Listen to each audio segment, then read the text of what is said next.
අපේ නම් අද පන්තිය ආරම්භ කරමු. ගිය සතියේ අපි ප්‍රකාශ උපකරණ වල කොටසක් අපි කරා නේද?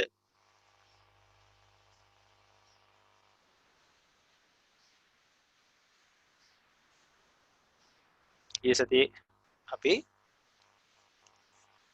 ප්‍රකාශ උපකරණ වල භාගයක් පමණ සිද්ධාන්ත ආවරණය කරා. අද අපි බලාපොරොත්තු වෙනවා මේ ප්‍රකාශ උපකරණ කොටස අවසන් කරලා මේ ආලෝකයේ පාඩම ඉවර කරන්න. හැබැයි ඊට කලින් දීපු ගෙදර වැඩ වලින් ළමයි අහපු ගැටලු කීපයක් තියෙනවා. ඒ ගැටලු ටික සාකච්ඡා කරලා ඉවරලා අපි තියරි වලට යමු. ප්‍රකාශ උපකරණ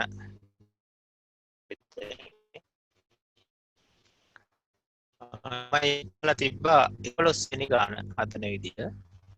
පොඩ්ඩක් මම ඒ ගාන කියලා දෙන්නම්. එහෙම අමාරු ගානක් නෙවෙයි. මොකද කියන්නේ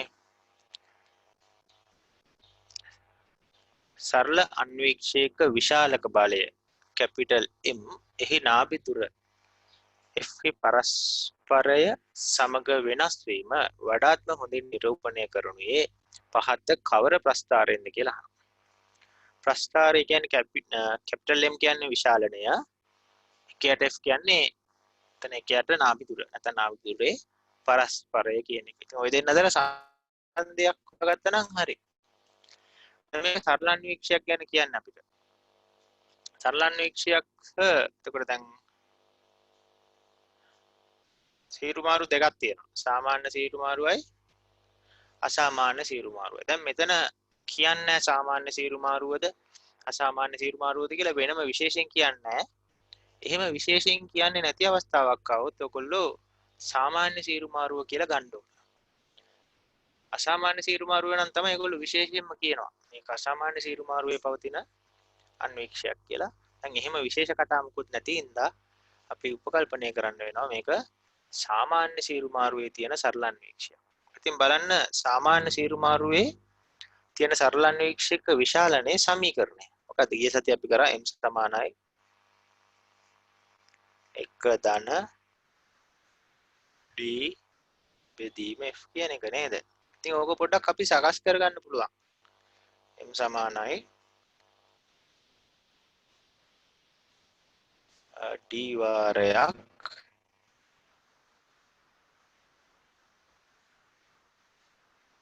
යට ධන එක කියලා.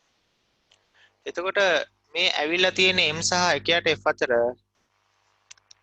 y සමානයි mx ධන c ආකාරයේ සම්බන්ධයන්නේ.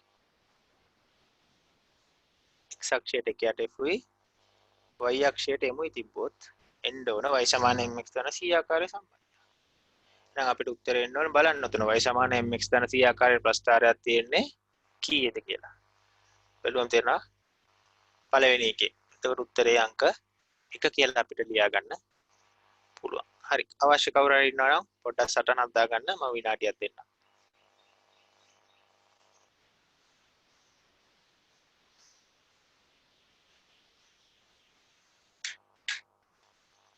ඒකලොස්සෙනි ගා. විනාඩියක් ගන්න.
හරි නේද?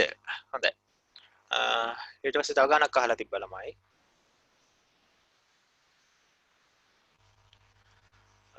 24 වෙනි ගාන.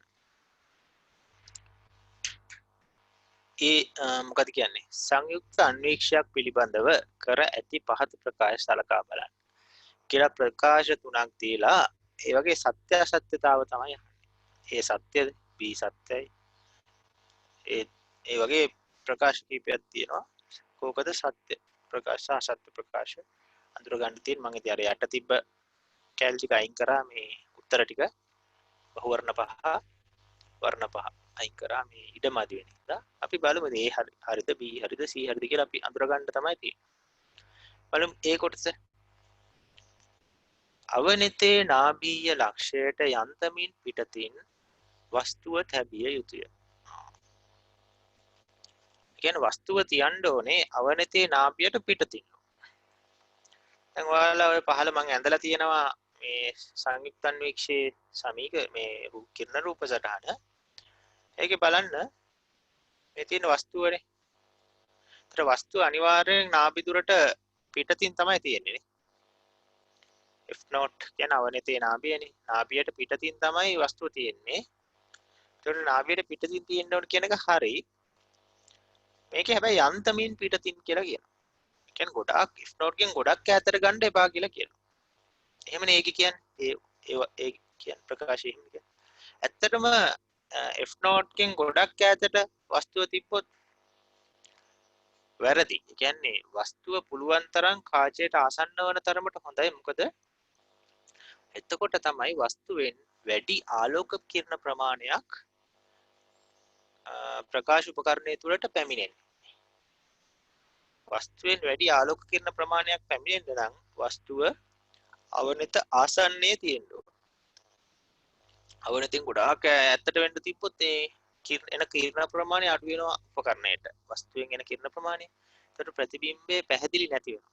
ඉතින් පැහැදිලි ප්‍රතිබිම්බයක් ලබා ගන්න නම් වස්තුව කාචයට ආසන්නයේ තියෙන්න ඕන. හැබැයි F note එහයින් තියෙන්නත් ඕන. ඒකට ඒ කතාව හරි. F note පිටතින් තියෙන්න ඕන. ඒක කිරණ රූප සටහන බැලුවම පේනවනේ. වඩාත් ආසන්නව තියෙන්න ඕන කියන එක තර්කය තමයි වැඩි කිරණ ප්‍රමාණයක් කාචය තුලට මේ වස්තුවෙන් වැඩි කිරණ ප්‍රමාණයක් උපකරණයට ලබා ගන්න. ඉතින් අර එහෙමයි හැම වෙලාවෙම වස්තුව උපකරණයේ ආසන්නයේ තියෙන තරමට හොඳයි. ඒකට වැඩි කිරණ ප්‍රමාණයක් වස්තුවෙන් උපකරණයට එනවා. ඒකට වඩාත් පැහැදිලි ප්‍රතිබිම්බයක් අපිට අවසානයේ දැක ගන්න පුළුවන් වෙනවා. ඉතින් ඒ කියන එක හරි. තේරුණාද? ඒ හරි. ඒ හරි. B උපනෙත සරල විශාලකයක් ලෙස ක්‍රියා කරනවා. ඉතින් බලන්නකො උපනෙත දිහා. උපනෙතෙන් කරේ මොකද්ද? මෙන්න මෙයාගේ ප්‍රතිබිම්බයක් මෙන්න මේක හැදුවනේ. H1 කියන්නේ වස්තුව, H2 කියන්නේ ප්‍රතිබිම්බය. ඉතින් වස්තුවට වඩා ප්‍රතිබිම්බය විශාලයිනේ. නේද? එහෙනම් උපනෙත විශාලකයක් විදියට ක්‍රියා කරලා තියෙනවා. නේ විශාලනය කරලා තියෙන වස්තුව. වස්තුසට වඩා ප්‍රතිබිම්බුස වැඩි H1 ට වඩා H2 වැඩි. එහෙනම් උපනෙත විශාලකයක් ලෙස ක්‍රියා කරනවා කියන එක හරි. C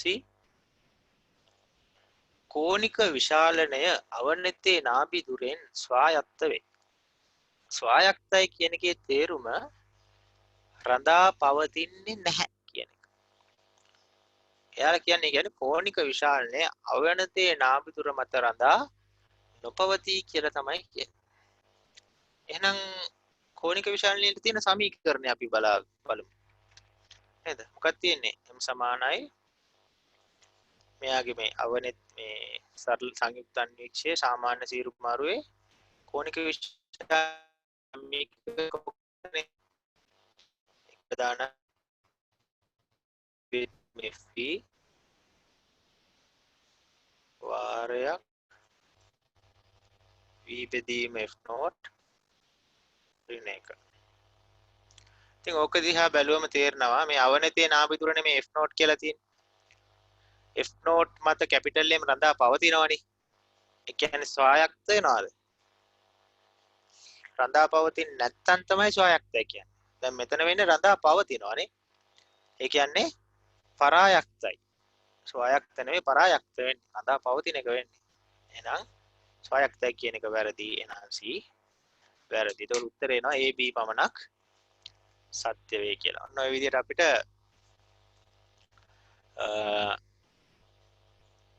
උත්තරේ ගන්න පුළුවන් 24 වෙනි ගානේ. හරි නේද? හොඳයි. එහෙනම් ඒක ඉතින් ලියා ගන්න දෙයක් නැහැ නේ ඔයගලන්ට නේද ඔකේ? හරි. අපි එහෙනම් තියරි පටන් ගමු. අපිට දැන් අද ඉතුරු වෙලා අද තියෙන්නේ සංයුක්ත අන්වීක්ෂයේ අසාමාන්‍ය සීරුමාරුව නේ. ඒකේ මේ සංයුක්ත අන්වීක්ෂය අසාමාන්‍ය එක අංක 1 නෙවෙයි අංක 2 නේ. සාමාන්‍ය සීරුමාරුව කොටස ඊයේ සතියේ අපි කරා. දැන් අද දින අසාමාන්‍ය සීරුමාරුව. ඒතර අසාමාන්‍ය සීරුමාරුවේ ලක්ෂණය තමයි ඔය ඉස්සරහින් ලියලා තියෙනවා අවසාන ප්‍රතිබිම්බය අනන්තයේ සාධකයි කියන. හොඳයි. ඒතර එහෙනම් අපි කිරණ රූප සටහන අඳින්න ඕන අවසාන ප්‍රතිබිම්බය අනන්තයේ සාධන විදිහට. ඊට කලින් කියන්න දෙයක් තියෙනවා. අර ඊයේ සතිය අපි උත් කරා. මොකද්ද? ඇහැ නේද? ප්‍රතිබිම්බය ඇහැ ආපතනය කරන කොනේ බීටා හොයන්න. අපි පොඩියට මේ ඇහැක් ඇඳලා නේද? වස්තුව d දුරකින් තියෙද්දි ඇහි හදන කෝණය හොයලා අපි tan බීටා හොයාගත්තා නේද? එහෙනම් අපිට පුළුවන් මෙයාගෙන් tan බීටා හොයාගන්න. ඇහැක් ඇඳලා තියෙනවා. එතන තියෙන tan බීටා කියන්නේ මොකක්ද එහෙනම්? සම්මුඛ පාදේ කියන්නේ වස්තුවේ උසෙච්. බද්ධ පාදේ කියන්නේ d. විෂ දෘෂ්ටියවම දුරනේ. එතකොට tan බීටා න h බෙදීම d.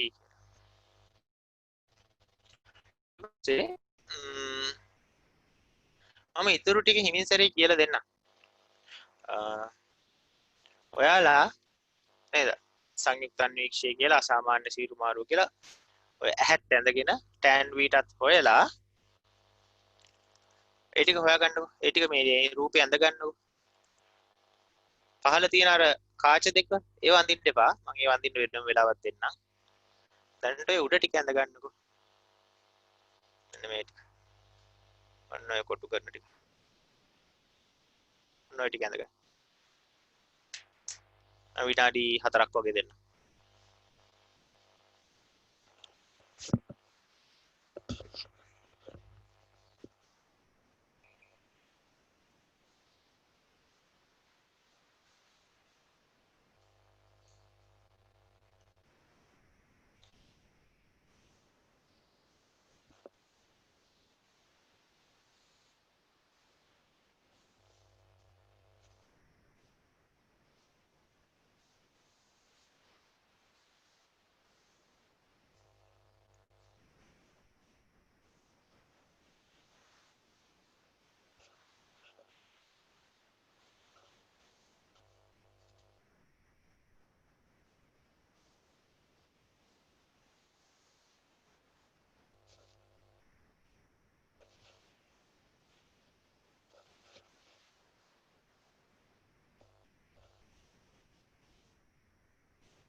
තව විනාඩියක් ගන්න.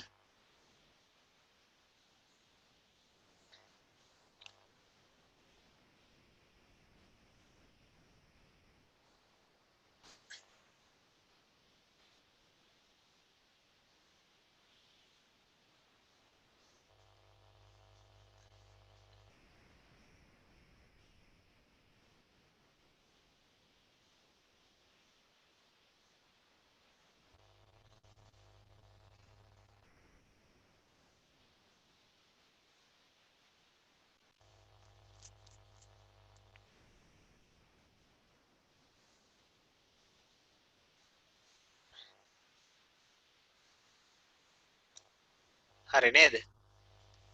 තව තත්පර 30ක් ගන්නවා.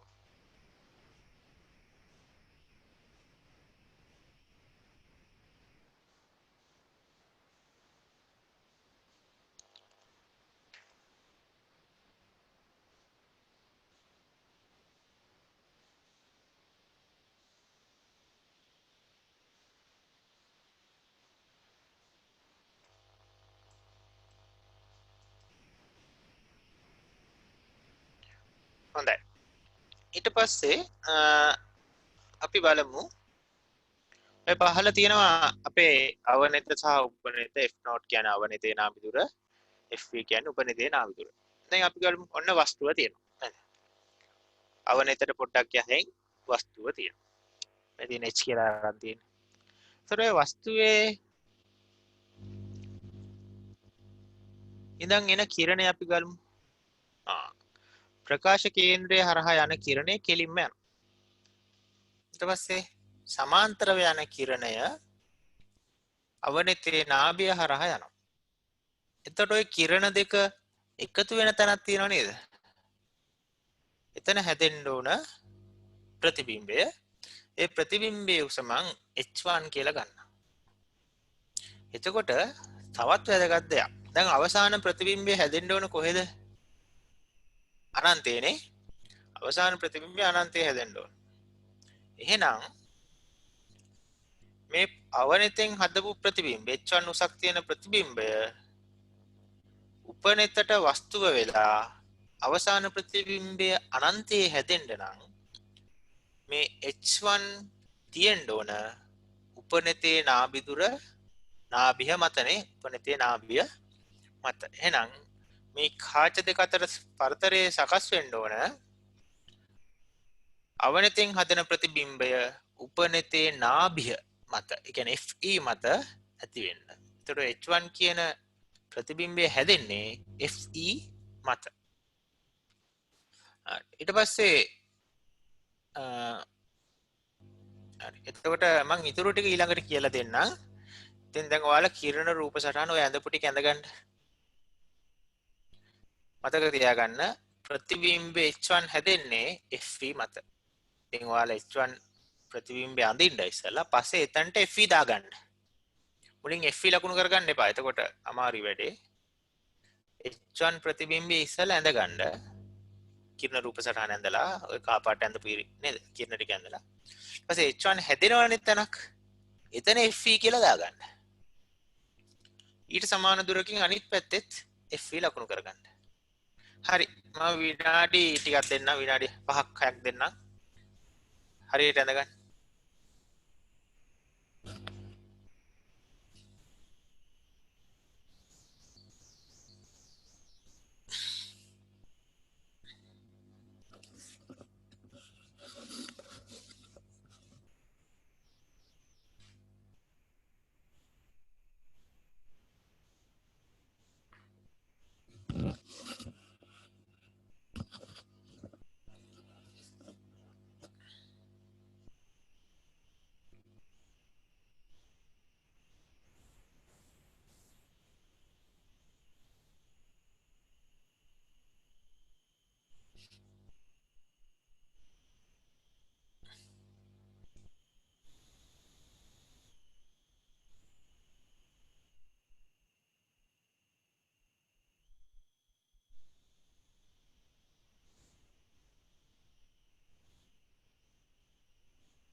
තව විනාඩි 3ක් විතර ගන්න.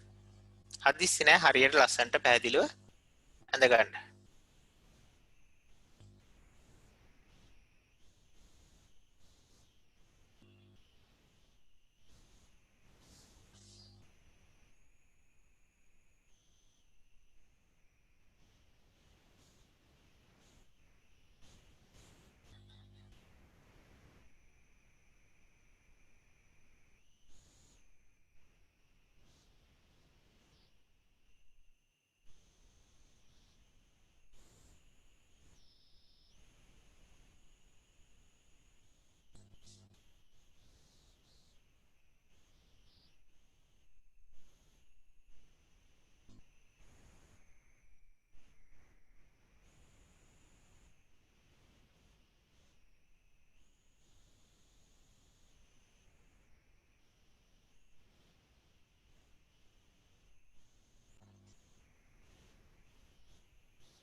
හරිද ළමයි?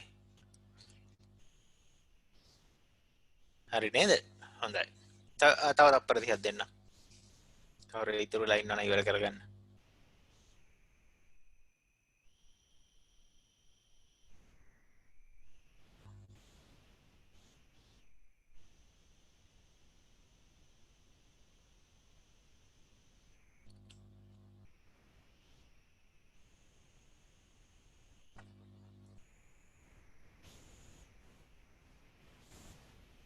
හරි ඊට පස්සේ දැන් අපි දන්නවා H1 උසක් තියෙන ප්‍රතිබිම්බයක් හැදුණා Fe මත.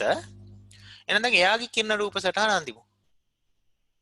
අන්න උපනෙතේ ප්‍රකාශ කේන්ද්‍රය හරහා යන කිරණේ කෙලින්ම යනවා. ප්‍රධාන අක්ෂයට සමාන්තරව යන කිරණේ උපනෙතේ නාභිය හරහා යනවා. එතකොට ඔය කිරණ දෙක දික් කරොත් ඒ කිරණ අනන්තයට තමයි යන්නේ. හරි. එතකොට කියන්නේ අවසාන ප්‍රතිබිම්බය අනන්තයේ හැදෙනවානේ. කිරණ දෙක සමාන්තරයි කියන්නේ අවසාන ප්‍රතිබිම්බය හැදෙන්නේ අනන්තයේ හැදෙනවා. ඔන්න ඕක තමයි කිරණේ සටහන. හරි. ඔය දැන් මම දම් පාටට ඇඳපු ටිකත් සම්පූර්ණ කරගන්න. විනාඩියක් දෙන්න. දැන් අර Fe දකුණු පැත්තේ තියෙන Fe හරියට ඇඳ ගන්න ඕන. වම් පැත්තේ තියෙන Fe ට දකුණු පැත්තේ තියෙන Fe නාභිදුර වල දෙක දෙපැත්තේ සමාන වෙන්න ඕන. එතකොට තමයි ඔය කිරණ දෙක හරියටම සමාන්තරව ඇඳෙන්නේ. නැත්තම් ඇඳෙන්නේ නැහැ. නැත්තම් කිරණේ සමාන්තරව ඇඳලා ඊට පස්සේ එතන Fe කියලා ලකුණු කරගන්න. ඒත් කමන්නේ.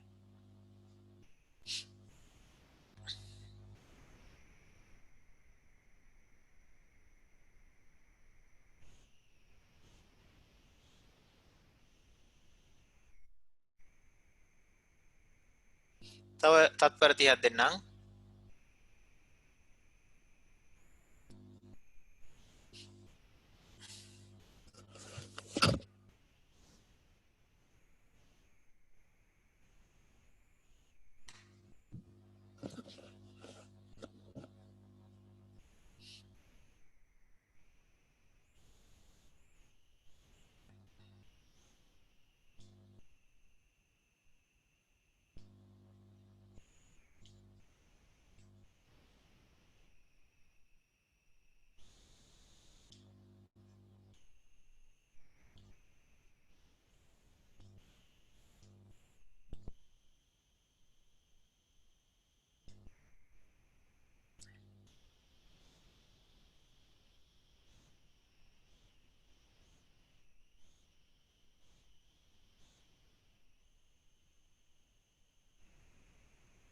හරිනේ. හොඳයි. ඊට පස්සේ වෙන දේ තමයි චුට්ටක් බලන්න. කහ පාට කිරණ දෙකත් අවනෙතින් වර්තනය වෙලා ඇවිල්ලා මේ උපනෙත මත පතිත වෙනවනේ මෙන්න මේ මගේ නේද? මම මේ පෙන්වන ලක්ෂය. ඒ කිරණ දෙකත් උපනෙතෙන් වර්තනය වෙන්නේ සමාන්තරව. ඉතින් ඒකත් ඔයාලා මතක තියාගන්න ඕන. හරි. ඒ කිරණ ටිකත් ඇඳ ගන්න. දැන් මම ඔය ඇඳපු හතර කහ පාට ඉරි හතර මේ කඩයිරි වලින් පස්සට දික් කරන්න ඒවා විනාඩියක් දෙන්න.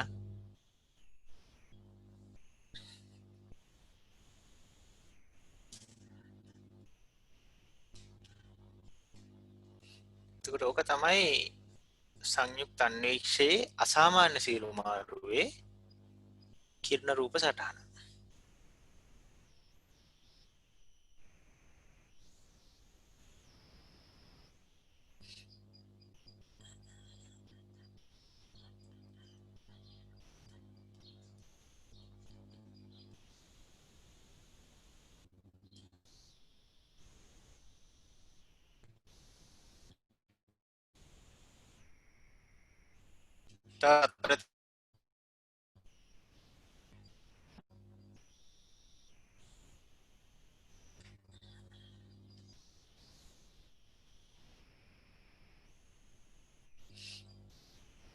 ඔය හැම කිරණයකම ඔයගොල්ලෝ අර කිරණේ දිශාව පෙන්න ඊතලයේ ගහන්න ඕන. තේරුණාද? මම ඔය ඊතලයේ ගෙහුවේ නැති ඔය ඊතල ටික ඔක අස්සට ඇන්දොත් මේ රූපේ අපහැදිලි වෙන හින්දා ඔයාලා හැම ඔය කිරණයකම මැදින් ඊතලයේ ගානේ දාන්න. කිරණය ගමන් කරන දිශාව පෙන්වන්න. ඒවා තියෙන්න ඕන. විභාගෙදී මේ ඊතලයේ දැම්ම නැත්නම් ඔයගලන්ට ලකුණු දෙන්න නැති වෙන්න පුළුවන්. මොකද කිරණයක දිශාවකුත් තියෙනවනේ. ඉතින් ඒ දිශාව පෙන්වන්න මැදින් ඊහිසක් අඳින්න ඕන. මම මැන්දේ නැත්තේ මේ රූපය අපහැදිලි. මොකද අපිට සමීකරණය ඔප්පු කරගන්න අවශ්‍යයි. ඔයාලට තේරෙන්නත් අවශ්‍යයි නේ ඒක. ඔයාලා ඊතල ටික දාගන්න ඒ කිරණවල.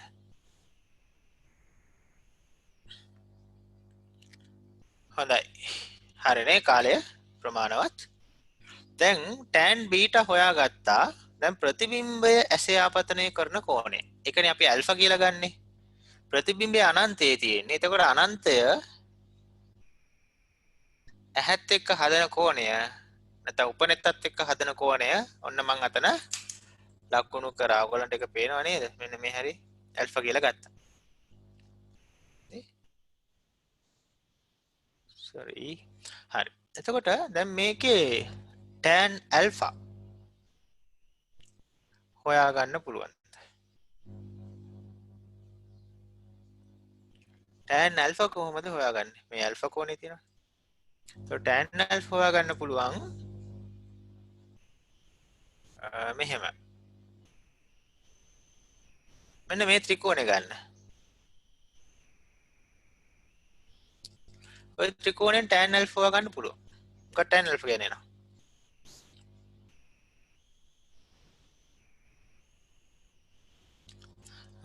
සම්මුඛ පාදයේ බෙදීම බද්ධ පාදයේ නේද tan alpha කියන්නේ. ඒතකොට ඔය ත්‍රිකෝණේ alpha කියන්නේ සම්මුඛ පාදයේ h1 බද්ධ පාදයේ කියන්නේ මෙන්න මේ දුරනේ. ඒ දුර f නේ. h1 බෙදීම f කියලා එනවා. අන්න ඒතර tan alphaත් හරි. හරි. ඔය අලුතෙන් එකතු කරගත්ත ටිකත් ලියා ගන්න. alpha කෝණය ලකුණු කරගන්න. අර දුර f කියලා ලියා ගන්න. ඊට පස්සේ tan alpha සමාන වෙනවා h1 යට f.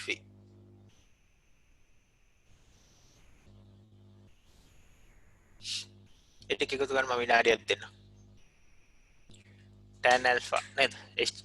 f ලකුණු කරගන්න, alpha ලකුණු කරගන්න.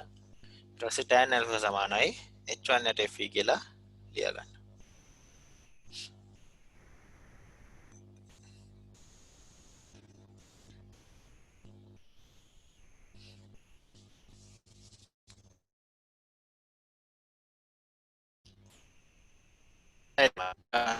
ඊට අපේ විශාල අපි දන්නවා කෝණික විශාලනේ. නැත්නම් කැපිටල් M කියලා ගන්න එක සමාන වෙන්නේ මොකටද? tan alpha බෙදීම tan beta නේ.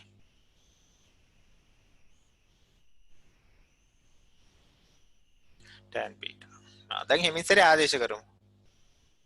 tan alpha කියන්නේ h1 යට fe.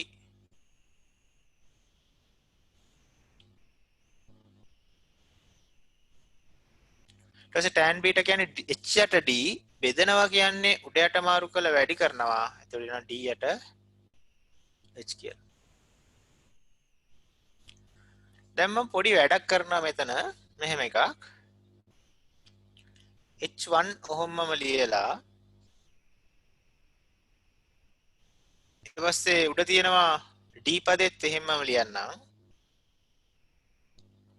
යට තියෙන පද දෙක මොකද්ද? fe සහ h. මම fe සහ h මාරු කරන්නම්.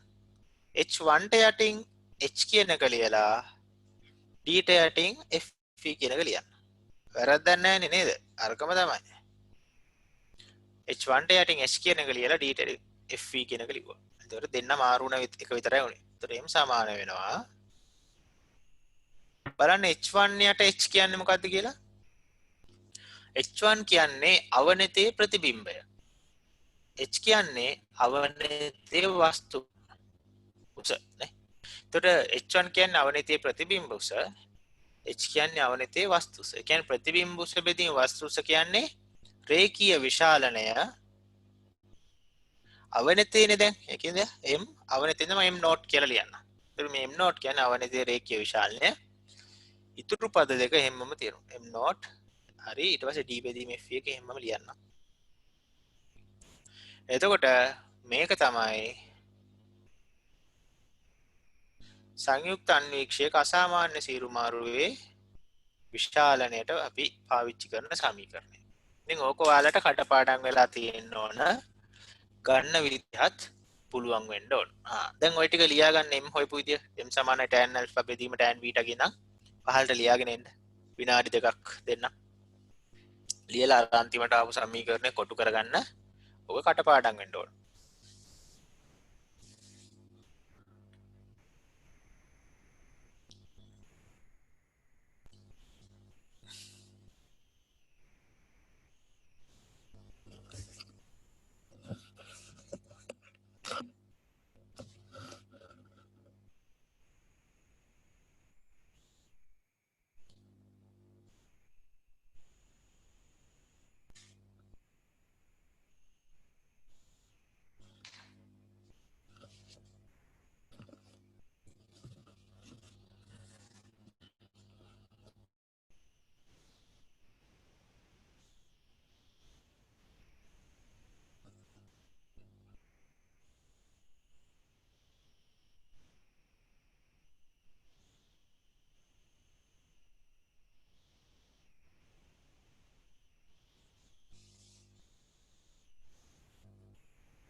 තව විනාඩියක් ගන්න.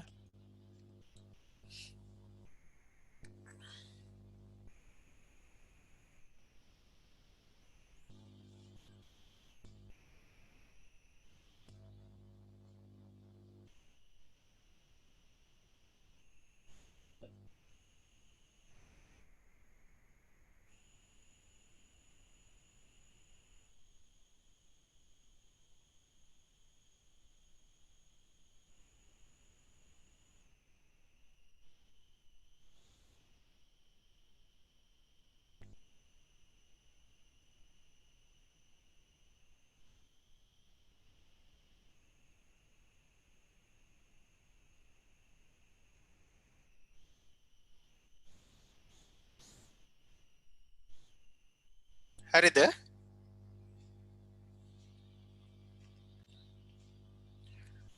හරි. තව තප්පර 20ක් විතර ගමු.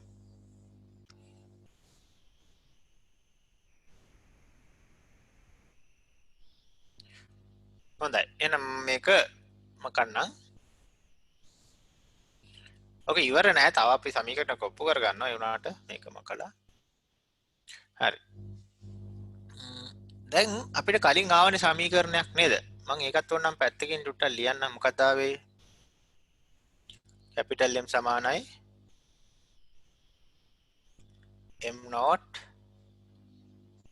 d බෙදීම f කියන එක.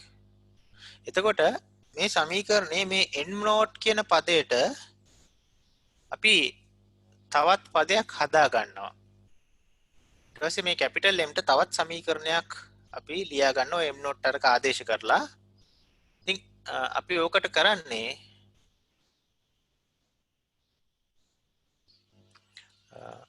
අවනෙතට කාච සමීකරණය දාන එක. අපි කරන්නේ අවනෙතට කාච සමීකරණය දානවා. එතන දැන් අපි මොකද අවනෙතට කාච සමීකරණය දාලා කරන්න බලාපොරොත්තු වෙන්නේ? මේ M නෝට් පදයට වෙන පදයක් හදාගන්න යන්නේ. M note. බලමු. එහෙනම් අවනෙතට කාච සමීකරණය දාද්දී මම මෙන්න මේ දුර අවනෙතේ ප්‍රතිබිම්බ දුර මම v කියලා ගන්නවා. හොඳේ? අවනෙතේ ප්‍රතිබිම්බ දුර මම v කියලා ගන්නවා. දැන් එන ඉස්සෙල්ලා මම කාච සමීකරණය ලියලා එන්නම්කෝ. 1යට f සමානයි 1යට v ඍණ 1යට u. දැන් ලකුණු සම්මුතියත් එක්ක අපි ආදේශ කරමු. අවනෙත හින්දා නාභිදුර අපි f නෝට් නේ. අවනෙතේ නාභිදුර f නෝට්. උත්තල කාචයක් හින්දා මම ඍණ ලකුණක් ඉස්සරහින් දැම්මා. ඊට පස්සේ 1යට ප්‍රතිබිම්බ දුර v. හැබැයි ප්‍රතිබිම්බයේ තියෙන්නේ අවනෙතේ ඍණ පැත්තේ. එහෙනම් ඍණ ලකුණක් දාන්න ඕනේ මොකද ලකුණු සම්මුතියට. වස්තු දුර නම් ඒක අවුලක් නැහැ ධන පැත්තේ. එහෙනම් ඒක වෙනස් වෙන්නේ නැහැ. 1යට u එහෙම ලිව්වා. හරි. ඊට පස්සේ මම හැම පදේම මෙතන වැඩි කරනවා v කින්. v කින් වැඩි කර හැම පදේම. તો ඍණ v බෙදීම f නෝට් සමානයි v 1යට v කින් වැඩි වුණාම එකයි නේ. તો ඍණ 1 ඍණ v බෙදීම u කියලා එනවා උත්තර.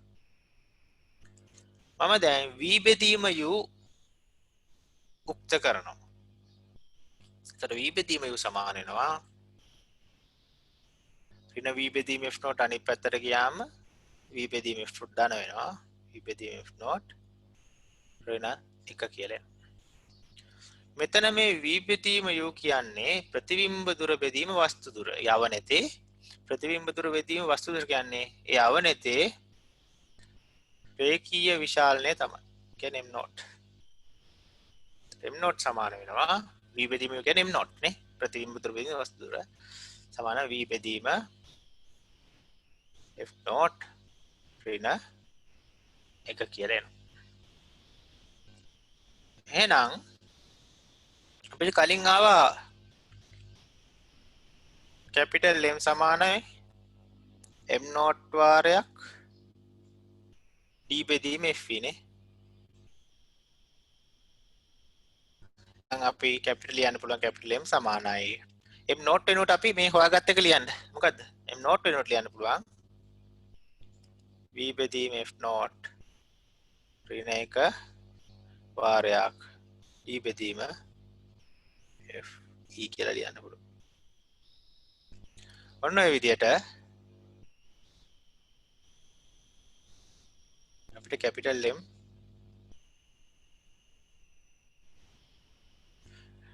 ට උත්තරයක් ගන්න පුළුවන් සංයුක්ත අන්වීක්ෂයේ අසාමාන්‍ය සීරු මාරුවට. හරි. දැන් ආය රූපය අඳින්න අවශ්‍ය නැහැ. ඔය අවනෙතට කාච සමීකරණය දානවා කියන තැන ඉඳන් පහළට ඔය ඔක්කොම ලියා ගන්න. මම විනාඩි 4ක් 5ක් ඔයාලට දෙන්නම්. හරි. සම්පූර්ණ කරගන්න. අර v අකුර දා ගන්න. අර කිරණ රූප සටහනට v එකතු කරගන්න. මම ඒක දැන් මැකුවා.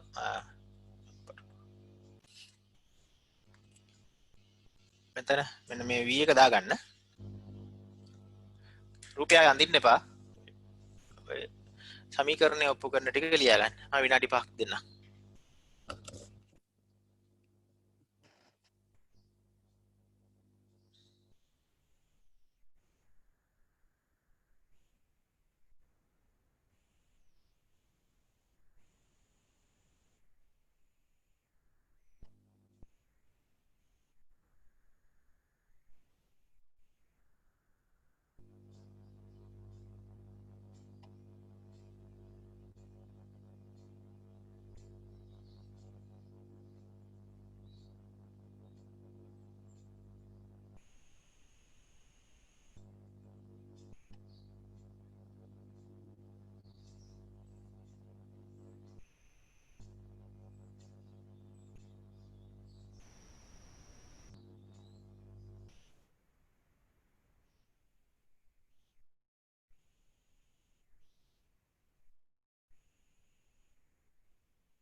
තව විනාඩි 1:00ක් විතර ගන්න.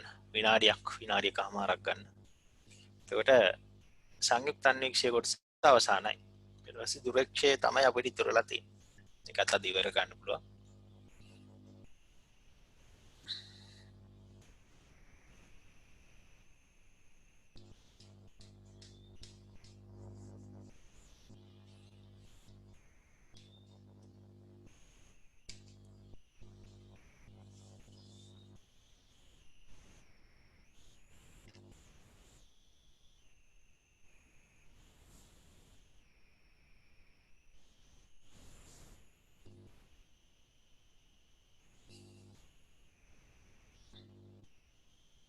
තව තප්පර 30ක් ගන්න.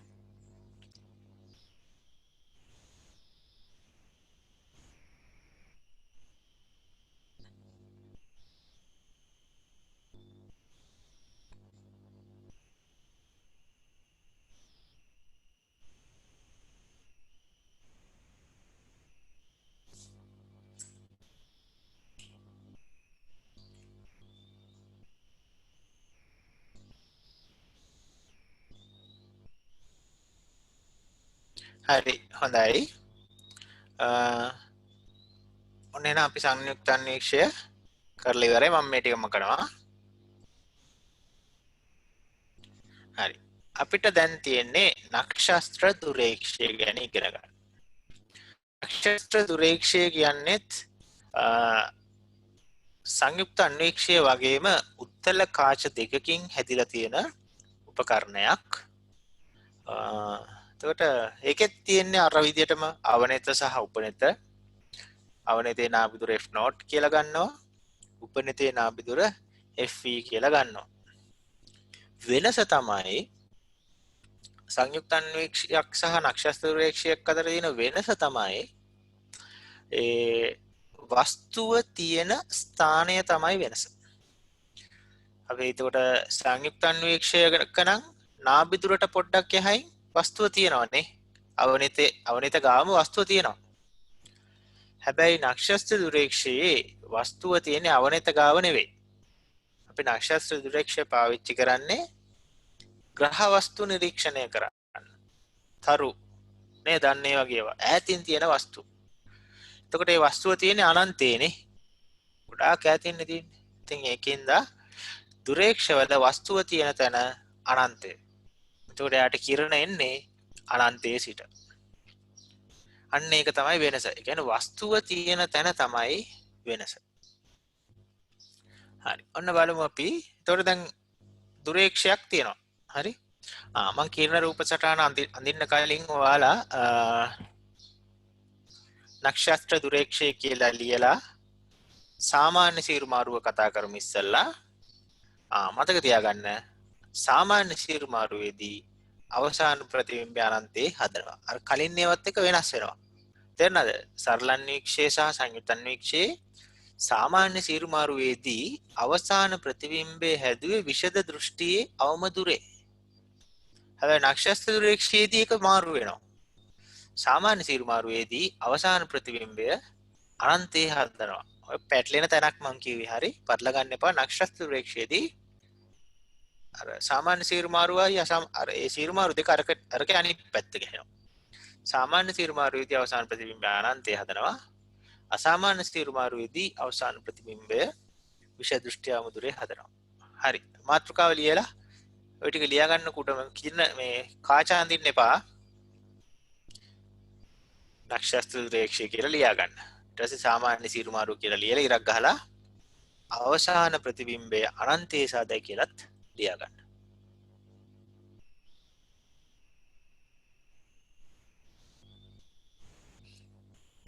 කාච මුකුත් අඳින්න යන්න එපා. මම අඳිද්දි කියලා දෙන්නම් අඳින විදිහ. මාතෘකා ටික ලියා ගන්නකො.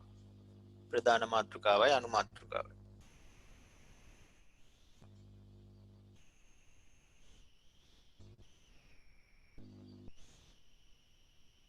හොඳයි. දැන්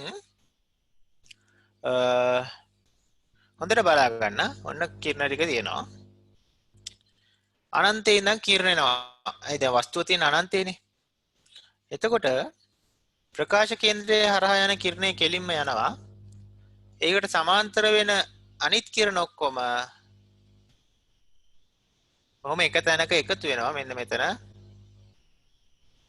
ඔය ලක්ෂයට අපි කියනවා නාභි තලය මත පිහිටි ලක්ෂයක් කියලා. නාභි තලය කියලා අපි කියන්නේ.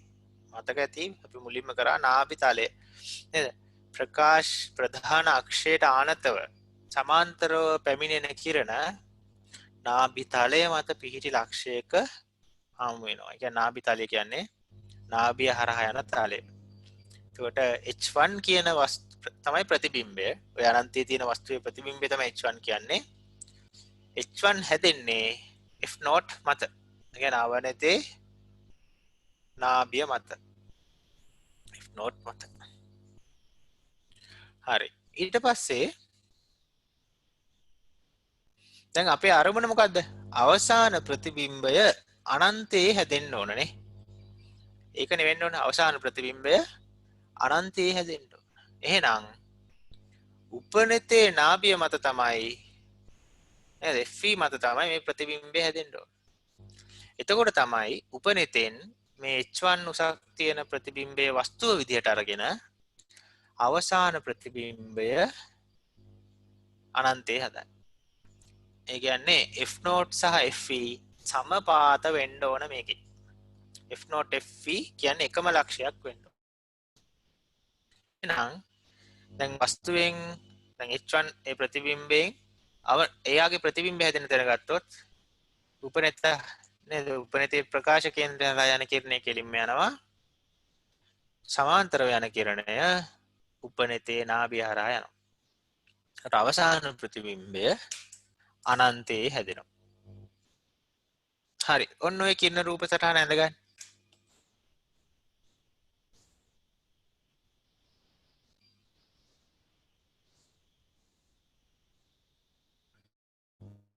මේක තමයි එක වැඩ අඩු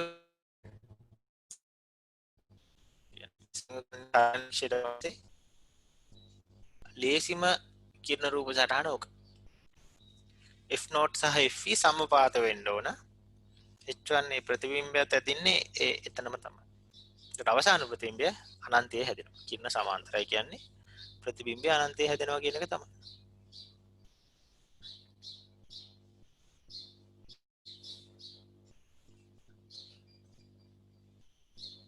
මම විනාඩි 4ක් 5ක් දෙන්නම්.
හරිද? තව විනාඩියක් ගන්න.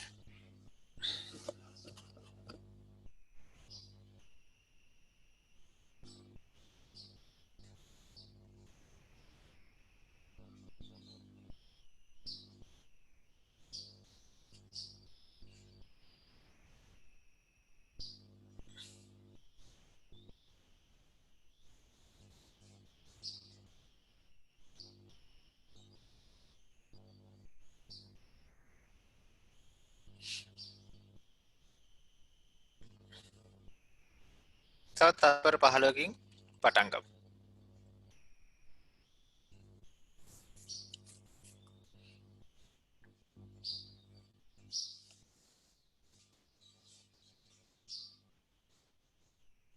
හරි. දැන් පොඩ්ඩක් කල්පනා කරන්න. දැන් මෙයාගේ වස්තුව තියෙන්නේ අනන්තයේනේ. නෑ සෝරි ඊට කලින් කියන්න ඕන දෙයක් තියෙනවා.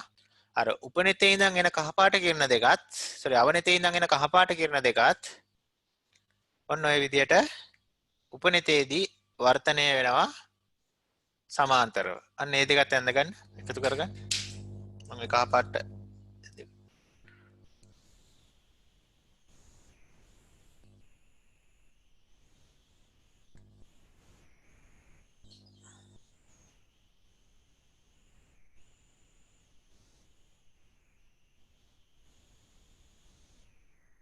හරි නේද? හොඳයි. දැන්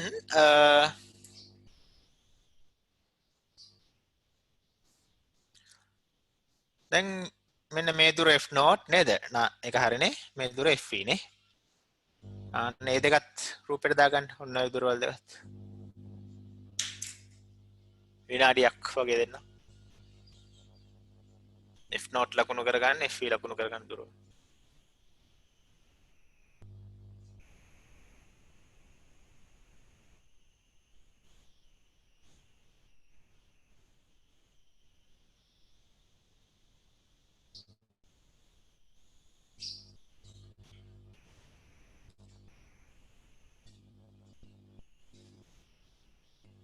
හොඳයි. ඊට පස්සේ දැන් පොඩ්ඩක් කල්පනා කරන්න මෙන්න මේ වගේ දෙයක්. දැන් අවසාන වස්තුව තියෙන්නේ අනන්තේ නේද? කලින් නම් වස්තුව තිබ්බේ ඇහැ ගාවනේ. අර වස්තුව ඇසේ ආපතනය කරන කෝණය අපි බීට කියලා ගත්තී. අර ඇහැක් ඇඳලානේ ගත්තේ නේද? මෙන්න මෙහෙම. නෝම ඇහැක් ඇඳලානේ. ඇහැට ඉස්සරහින් වස්තුව දාලා මෙන්න මේ දුර අපි d කියලා දාලා අන්න එහෙම කරලා මෙන්න මේ කෝණය ගත්ත නේද? වස්තු සෙට් නම් tan බීටා කෝණය බීටා කියලා දාලා tan බීටා සමාන h බෙදීම d. ඔහොම ගත්තන්නේ. දැන් මෙතන එහෙම බෑ. ඇයි? වස්තුව තියෙන්නේ ඇහැ ගාව නෙවෙයි වස්තුව තියෙන්නේ අනන්තේ. ඒතර වස්තුව අනන්තේ තියෙද්දි මොකද්ද කේස් එක? ඒක පොඩි මෙහෙම දෙයක්. ඒ කියන්නේ හිතන්න ඔන්න අපේ දුරේක්ෂය. අන්න දුරේක්ෂය තියෙනවා. දුරේක්ෂයට පිටිපස්සේ දුරේක්ෂයේ උපනේතර පොඩ්ඩක් පිටිපස්සෙන් තමයි අපේ ඇහැ තියෙන්නේ නේද? ඔන්න ඇහැ තියෙනවා. ඒතර වස්තුව තියෙන්නේ අනන්තේ. එතන අපි දැන් අනන්තයේ තියෙන වස්තුවක් මට අඳින්න බෑ. ඔන්න මම නිකන් මෙහෙම අඳින්න මේක තමයි වස්තුව. ඔන්න තරුවක් හරි මොකක් හරි තියෙනවා කියමු. ඔන්න තරුව. හරි මොකක් හරි. ඔන්න වස්තුව. දැන් මෙයාගේ ඉඳන් එන කිරණ දැන් මට කෙලින් ඉරි ගහන්න බෑ මේකේ. ඔන්න ඇහි ආපතනය කරන කෝණය ඔන්න ඔය කෝණය තමයි අපි බීට කියලා ගන්න ඕනේ. හැබැයි අනන්තයේ ඉඳන් එන කිරණ මෙන්න මේ අවනතේ ආපතනය කරන කෝණයක් තියෙනව නේද? ඔන්න ඔය කෝණය. ඒ කෝණය නේද මෙන්න මේ කෝණය. මෙන්න මේ කෝණය ආසන්න වශයෙන් බීටට සමාන වෙනවා. ඇයි ඒ? අනන්තයත් එක්ක බලද්දී මෙන්න මේ දුර ඔය කාච දෙක අතර තියෙන දුර නොසලකා හරින්න පුළුවන් තරම් පොඩි. ඒතර අනන්තය කියන ගොඩාක් දුර දිග. ඒ දිගත් එක්ක මේ දිග නොසලකා හරින්න පුළුවන් හින්දා මේ කෝණ දෙක ආසන්න වශයෙන් සමානයි කියලා ගන්න පුළුවන්. ඒතර ඇසේ ආපතනය කරන කෝණය වෙනුවට බීටා කියලා ගන්න එක මේ බීටා ගත්ත වැරද්දක් තේරුණා අනිත් අතර මැස්ලකා හරින්න පුළුවන් තරම් දුරක් ඒකින්ද මේ කොනේ අපි බීටා කියලා ගන්නවා පැහැදිලි නේද එහෙනම් මේ කෝණය අපි බීටා කියලා ගමු ඔන්න බීටා දැම්මා ඒ කෝණය බීටා නම් ප්‍රතිමුඛ කෝණ වලින් කොනෙත් බීටා වෙනවනේ හරි එහෙනම් මම ඔන්න ඒ කෝණයත් බීටා කියලා ලකුණු කරා හරි නේද ඒ වගේම අනන්තයේ තියෙන වස්තුව ඇසේ ආපතනය කරන කෝණය ඒක නම් කලින් වගේම තමයි මේ ඇල්ෆා කියලා ගන්න පුළුවන් මේ මෙතන මගේ කර්සර් එක තියෙන තැන පෙන්නනවා ඇල්ෆා හරි දැන් හරි ලේසි tan alpha tan beta හොයාගන්න ඔයම් බලන්න මෙන්න මේ ත්‍රිකෝණයෙන් tan alpha හොයන්න පුළුවන් නේ ඔන්න ඔය ත්‍රිකෝණේ එතකොට මොකක්ද tan alpha කියන්නේ සම්මුඛ පාදය h1 බද්ධ පාදය f3 නේ ඔන්න tan alpha ආවා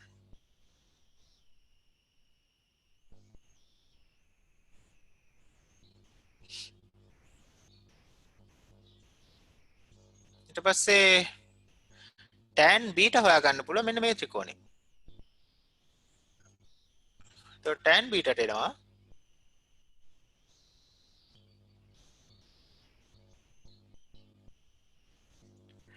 ඒ සම්මුඛ පාදය h1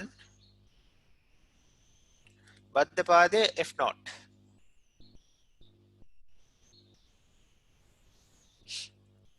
හරි නේද එන්න එකත් හරි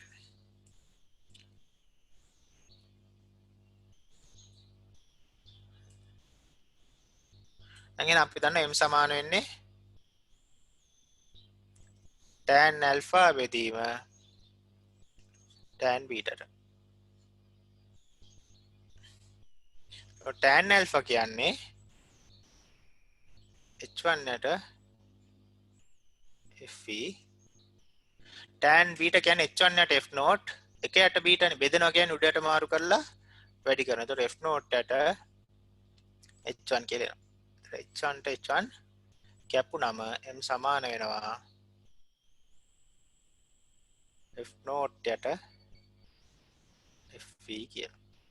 ඔන්න අපේ කෝණික විශාලනයට තියෙන සමීකරණය.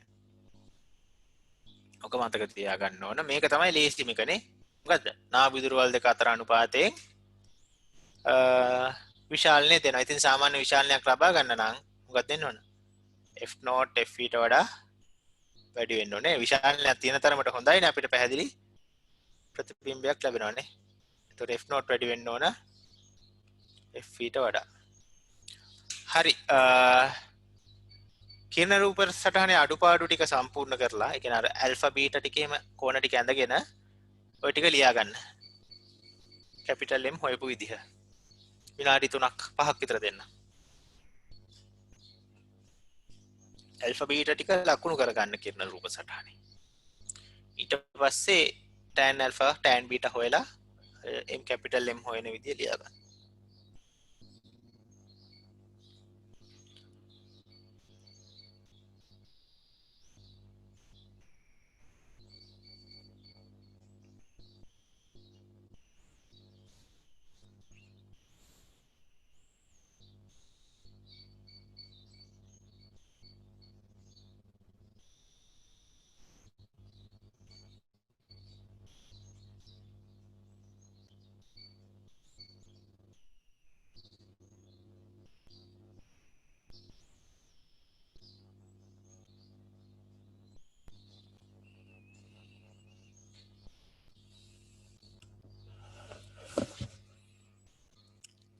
හදිස්සි නෑ පැහැදිලිව ලියා ගන්න.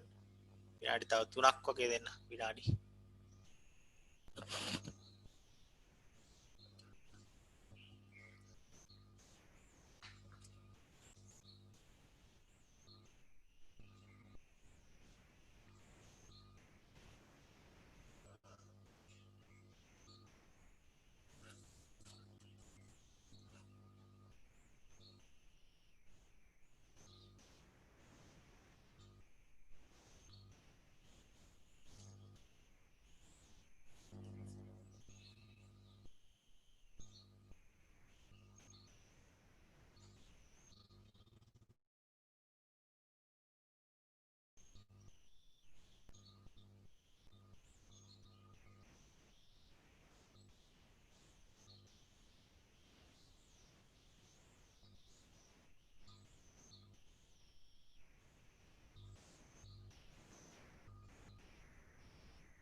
විනාඩියක් ගන්න.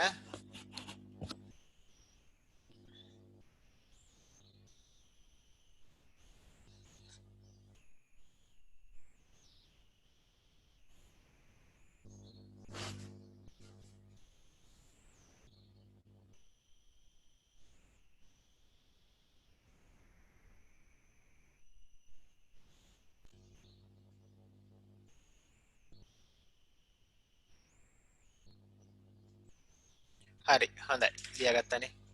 ඊට පස්සේ තව පොඩි දෙයක් කියලා දෙන්න ඕන මේක ගැන ඊළඟ එකට යන්න කලින් මම මේ ටිකම කන්නම්. මෙන්න මේ කාච දෙක අතර පරතරය. තේරෙනවද? සාමාන්‍ය සීරු මාරුවේ තියෙන නක්ෂත්‍ර දුරේක්ෂයක කාච දෙක අතර පරතරය. මම ඒක කැපිටල් L කියලා ගන්නම්.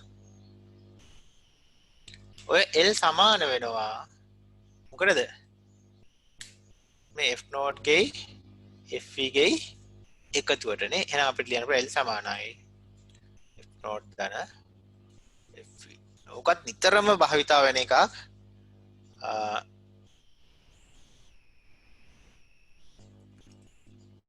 සාමාන්‍ය සීරු මාරුවේ තියෙන දුරේක්ෂයක ලක්ෂණයක්.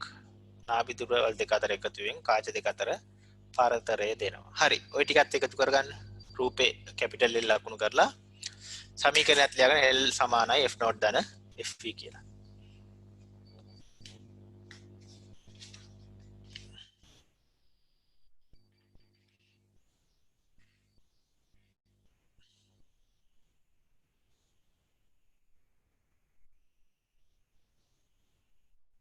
හරිනේ.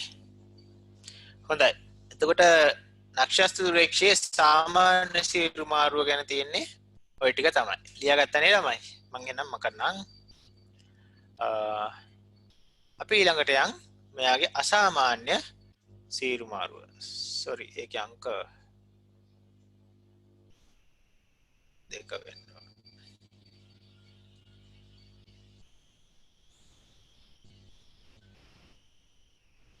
හරි. ඔයාලා අංක දෙක අසාමාන්‍ය සීරු මාරුව කියලා ලියලා ඉරක් ගහලා ලියා ගන්න. අවසාන ප්‍රතිබිම්බය විෂද දෘෂ්ටියේ අවම දුරෙහි සාදයි කියලා ලියා ගන්න. මම විනාඩියක් දෙන්න. ඊට පස්සේ අපි කිරණ ටික ඇඳලා පැහැදිලි කරගමු. අංක දෙක අසාමාන්‍ය සීරු මාරුව කියලා ලියලා ඉරක් ගහලා අවසාන ප්‍රතිබිම්බය විෂද දෘෂ්ටියේ අවම දුරෙහි සාදයි කියලා ලියන්න.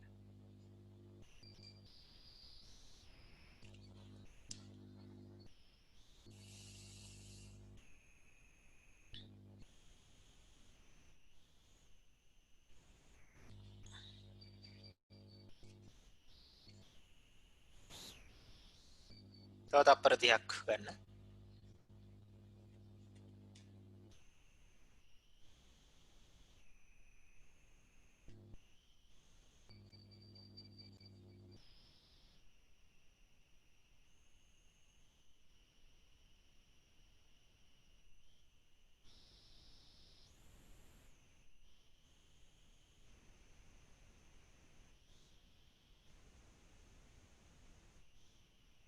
හොඳයි. ඊළඟට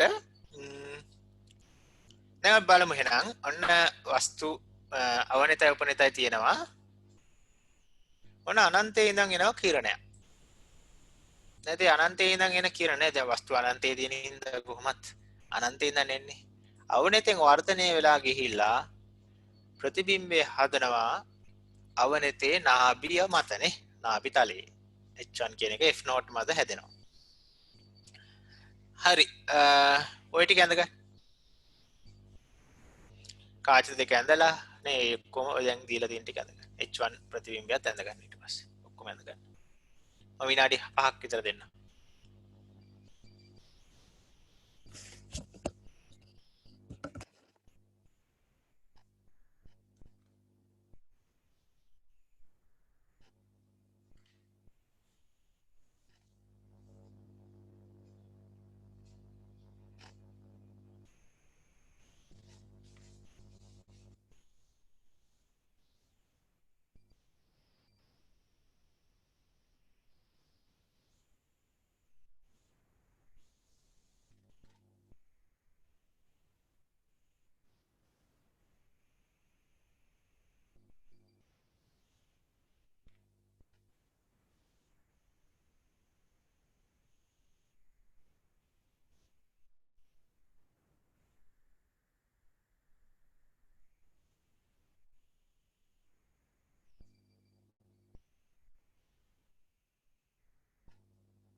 හරිද ළමයි?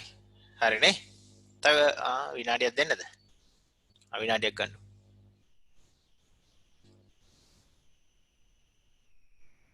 දැන් පොඩ්ඩක් කල්පනා කරන්න ඉතුරු ටික මොන වගේ වෙයිද කියලා එහෙම හිතන්නේ.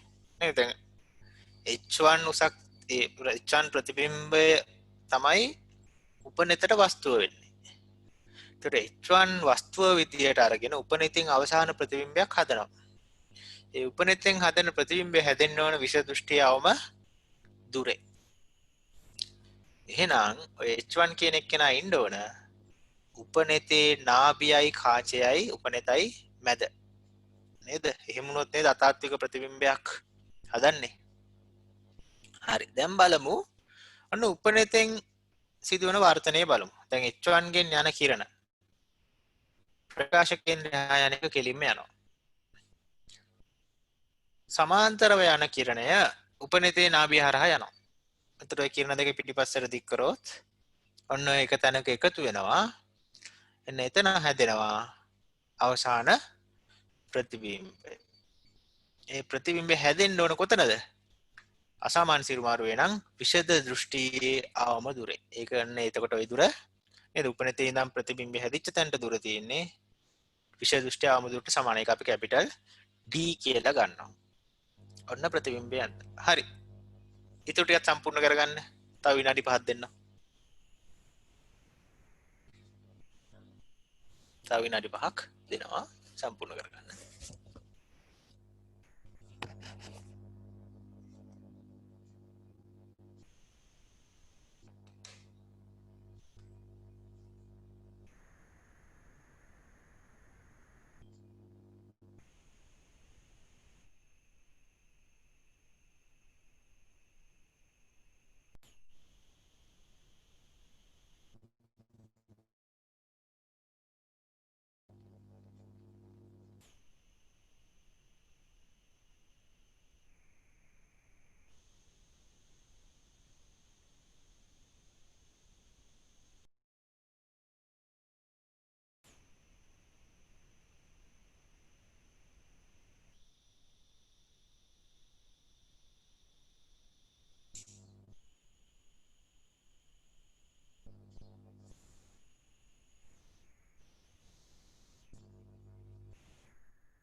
තව විනාඩි දෙකක් වගේ ගන්න.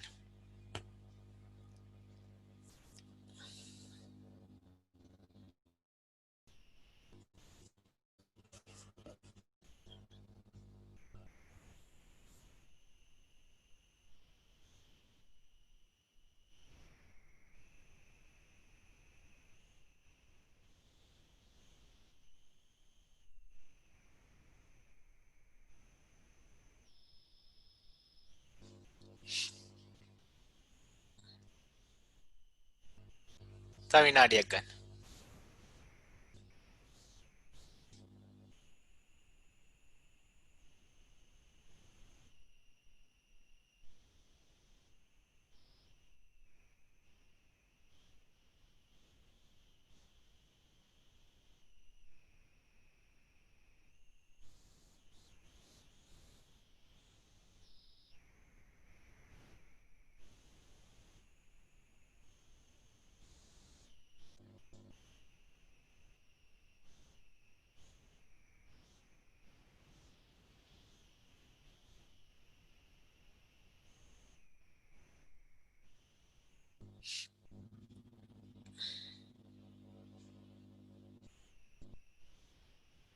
හරිද ළමයි? හරිද? තව තප්පර 30ක් දෙන්නම්. ඉතරලා යන්නේ නැහනේ. කිරණ දෙකයි නදින් තියෙන්නේ. ඊට පස්සේ ඔයගොල්ලෝ මෙන්න මේකත් සම්පූර්ණ කරගන්න. මේ අර අනන්තේ ඉඳන් ආපු කිරණ දෙක උපනෙතෙන් වර්තනය වෙන්නෙත් අර d දුරකින් හැදිච්ච ප්‍රතිබිම්බයේ ඉඳන් ඉවතට යන විදිහට. තේරෙනවද? හරි. ඒ දෙකත් සම්පූර්ණ කරගන්න.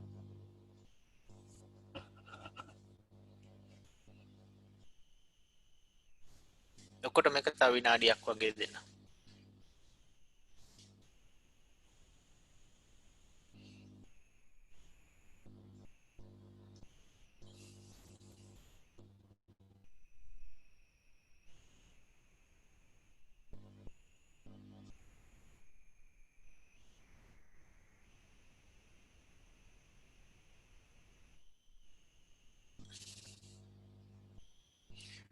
ඔය පිළිවෙල මතක තියාගන්න. දැන් ඔය රූපේ දැන් ඔක රූපය ඔයගොල්ලෝ ගාව තියෙනවා. ඒ රූපේ දැක්කට ඔක රූපේ ඔයාලා ගාව තිබ්බට ආයෙ ඔයගොල්ලන්ට තනියෙන් ඔක අඳින්න බෑ. රිවෙන්න හේතුව තමයි කොතනින් පටන් ගන්නද කියලා ඔයගලන්ට හිතා ගන්න බැරි වෙනවා. ඒකෙන්ද අර පිළිවෙල මතක තියාගන්න. ඉස්සෙල්ලා අනන්තේ ඉඳන් එනවා කිරණ දෙක. අවනතෙන් වර්ධනය වෙලා කාච දෙක මැද ප්‍රතිබිම්බයක් හදනවා. ඒක H1. ඊට පස්සේ එයාගේ ප්‍රතිබිම්බය අඳිනවා. H2 ඇඳ ගන්න. අන්න එහෙම මේ පිළිවෙල මතක තියාගන්න. එතකොට ඔක ඇඳ ගන්න පුළුවන් වරදින්නේ නැහැ. ඔක නිකන් කොහෙන් පටන් ගන්නද කියලා හිතා ගන්න බැරි වුණොත් ඔක වරදිනවා අනිවාර්යෙන්. පටන් ගන්න තැන ඒ පිළිවෙල පියවර ටික මතක තියාගන්න. හරි නේ ළමයි. හොඳයි. දැන් මෙන්න මේ දුර F not කියලා ගමු. F not කියලා ගමු. F නම් ඕනේ. හරි. ඔය F not උත් ලකුණු කරගන්නකො රූපෙම. අවනතේ නාභි දුර F not කියලා ගන්න.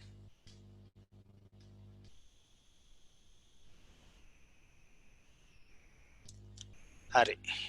හොඳයි. ඊට පස්සේ ප්‍රතිබිම්බය ඇසේ ආපතනය කරන කෝණය වස්තු ඇසේ ආපතනය කරන කෝණය බීටා අපි කලින් සාමාන්‍ය සීරුමාරුවේ ගත්ත විදිහම තමයි මෙන්න මේ කෝණය තමයි බීටා කියලා ගන්නෙ. එහෙනම් එහෙනම් ඒකේ ප්‍රතිමුඛ කෝණ අනුව මෙන්න මේ කෝණෙත් බීටා වෙනවනේ. හරි. දැන් අපි tan බීටා හොයන්න යන්නේ tan බීටා හොයන්න අපිට මෙන්න මේ ත්‍රිකෝණය ගන්න පුළුවන්. ඔන්න ඔය ත්‍රිකෝණයෙන් tan බීටා හොයාගන්න පුළුවන්.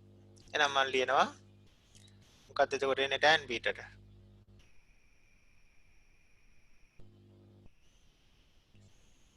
සම්මුඛ පාදයේ ඒ ත්‍රිකෝණය මොකක්ද සම්මුඛ පාදයේ? H1 බද්ධ පාදයේ F not නේ. එතකොට tan බීටා එනවා H1 යට F not කියලා. ඊට පස්සේ අපි tan alpha හොයාගන්න බලමු. tan alpha හොයන්න මොකද කරන්නේ?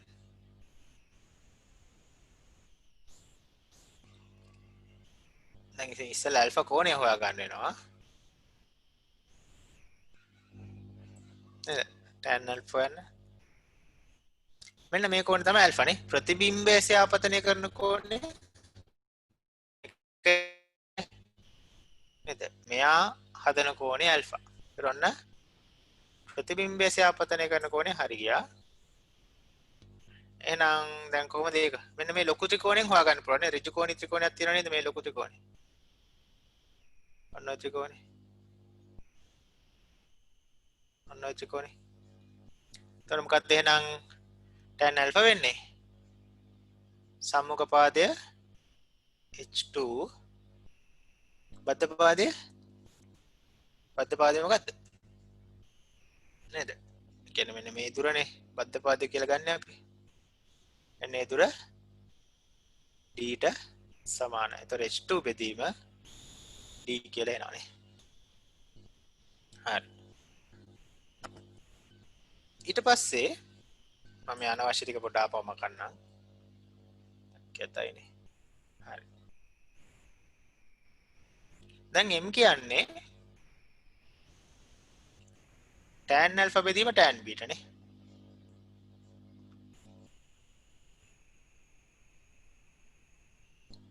හරි.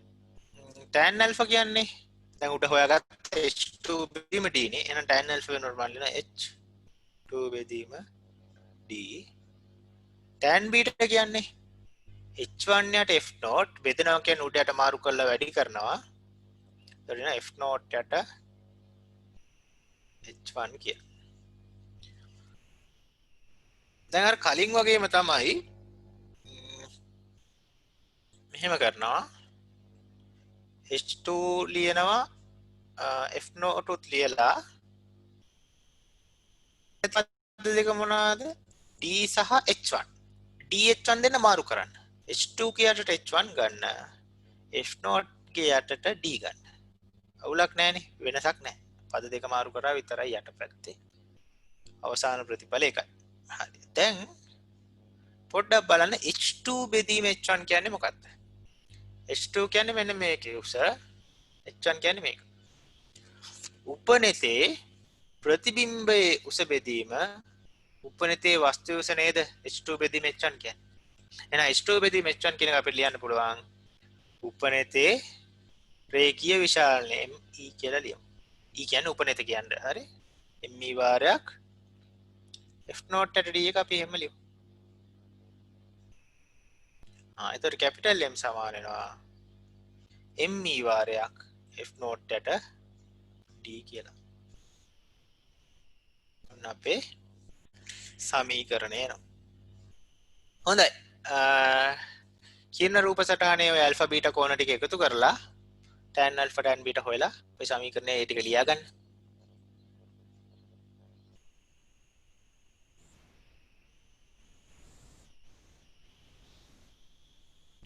හරි ලියා ගන්න. විනාඩි 4ක් විතර දෙන්න.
තව විනාඩියක් ගමු.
හරිද ළමයි?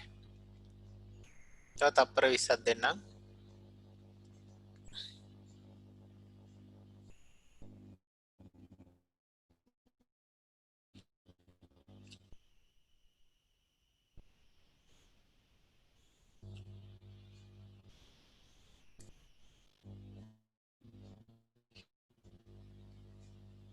හරි. හොඳයි. එහෙනම් මම මේක මකන්නම්. හැමෝම ලියා ගන්න ඇති කියලා හිතනවා. දැන් අපිට කලින් ආව සමීකරණය මොකද්ද? කැපිටල් M සමානයි. දැන් අපි ඔප්පු කරගත්ත එක. M e වාරයක්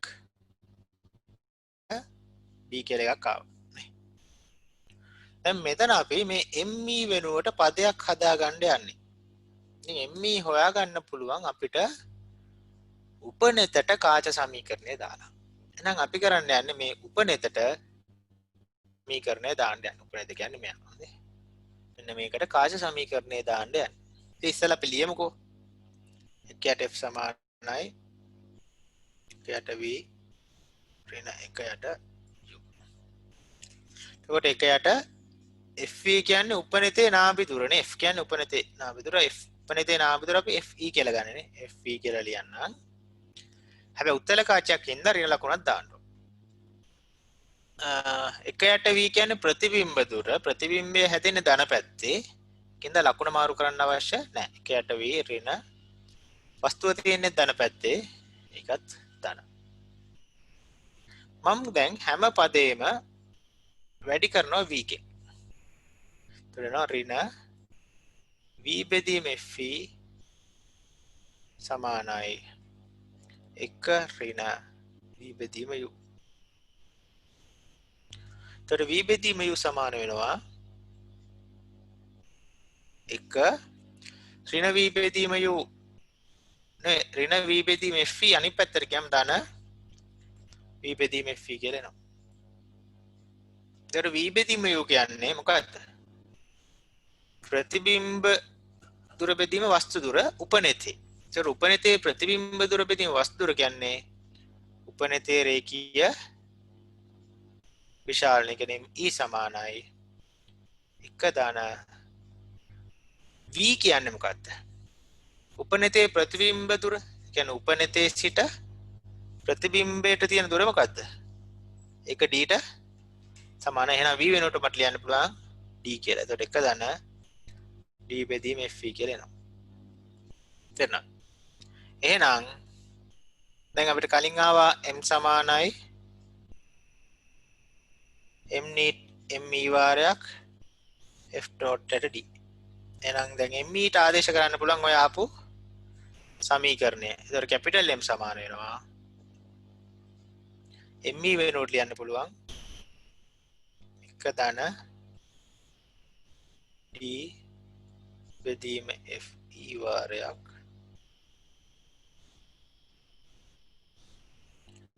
F not at d කියලා. එතකොට ඔන්න අපිට එනවා නක්ෂත්‍ර දුරේක්ෂයේ අසාමාන්‍ය සීරුමාරුවේ සමීකරණය. දැන් ME හොයාගෙන අර සමීකරණේ මීට කලින් ඔයාලා ලියාගත් සමීකරණේ ME වෙනුවට එයා පුත්‍රය ආදේශ කරලා සමීකරණයක් ගන්න එක තමයි කරන්නේ. එතකොට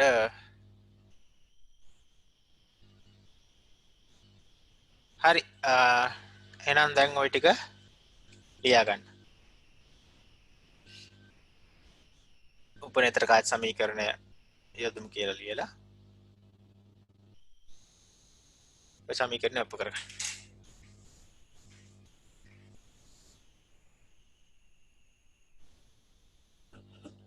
ඔය ටික ලියා ගන්න මම විනාඩි 5ක් දෙන්නම්.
තව විනාඩියක් ගන්න.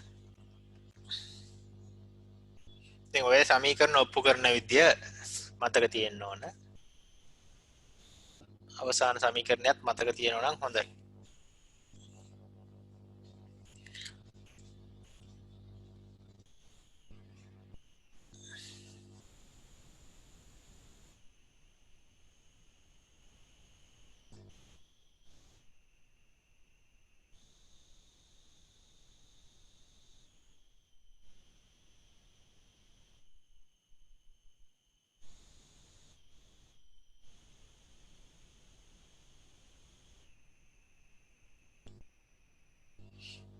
තව තප්පර 30ක් ගන්න.